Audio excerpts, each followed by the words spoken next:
ગૌમાતા પોષણ યોજના અંતર્ગત સહાય નહીં મળતા પાંજરાપોળ ગૌશાળા સંચાલકો કલેક્ટરને મળીને રજૂઆત કરી છે। મુખ્યમંત્રી ગૌમાતા પોષણ યોજના હેઠળ જાન્યુઆરીથી માર્ચના તબક્કાની સહાયની દરખાસ્ત થઈ હોવા છતાં સહાય મળી નથી।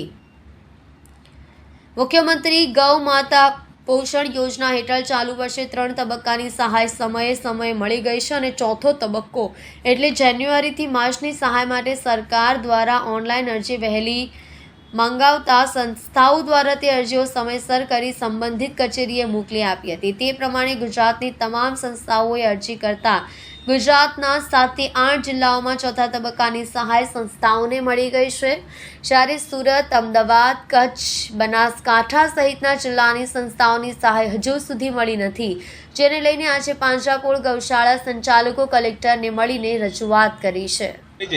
મારું નામ જયભાઈ પટેલ છે। શું રજૂઆત આવ્યો છે? આજે કલેક્ટર સાહેબને રજૂઆત કરવા આવેલા હતા કે ગયા વર્ષે મુખ્યમંત્રી ગૌમાતા પોષણ યોજનાના હેઠળ મુખ્યમંત્રી સાહેબે 500 કરોડ રૂપિયાની સહાય રિલીઝ કરેલી। એ સહાય અમુક ગૌશાળાઓને મળેલી છે, અમુકને નથી મળેલી, અને જે તે ટાઈમે એ સહાયમાં એક કન્ડિશન હતી કે માલિકીની જમીન હોવી જોઈએ। ત્યારબાદ પાંજરાપોળના ટ્રસ્ટીઓ, ગૌશાળાના ટ્રસ્ટીઓના રજૂઆત બાદ એ કન્ડિશન કાઢી નાખેલી છે। છતાં બી આ વર્ષે ગુજરાતના બધા જ જિલ્લામાં સહાય મળી ગઈ છે, પણ ગુજરાતના સુરત જિલ્લામાં હજુ બી ઘણી બધી ગૌશાળાઓને સહાય નથી મળી। એટલા માટે કલેક્ટર સાહેબને રજૂઆત કરવા આવેલા હતા કે અમે લોકોએ સહાયને મળવા પાત્ર છીએ, અમને સહાય મળવી જોઈએ।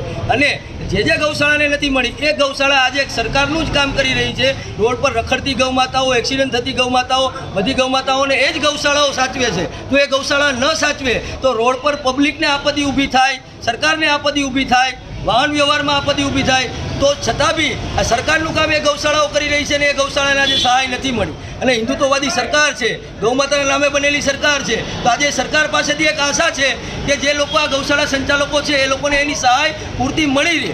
અને જો ન મળે તો ગયા વર્ષે જે રીતે બનાસકાંઠા જિલ્લામાં અને કચ્છ જિલ્લામાં ગૌશાળાના સંચાલકો મોટી સંખ્યામાં ગૌમાતાને લઈને અને મોટી સંખ્યામાં ગૌસેવકો કલેક્ટર કચેરીએ પહોંચેલા હતા, એવી જ રીતે સુરત જિલ્લાના ગૌસેવકોની અને સુરત જિલ્લાના ગૌશાળાના ટ્રસ્ટીઓની તૈયારીઓ છે કે જો અહીંયા સુરત જિલ્લામાં સહાય નહીં મળે તો મોટી સંખ્યામાં ગૌમાતાને લઈને અને ગૌસેવકો કલેક્ટર કચેરી તરફ રવાના થશે।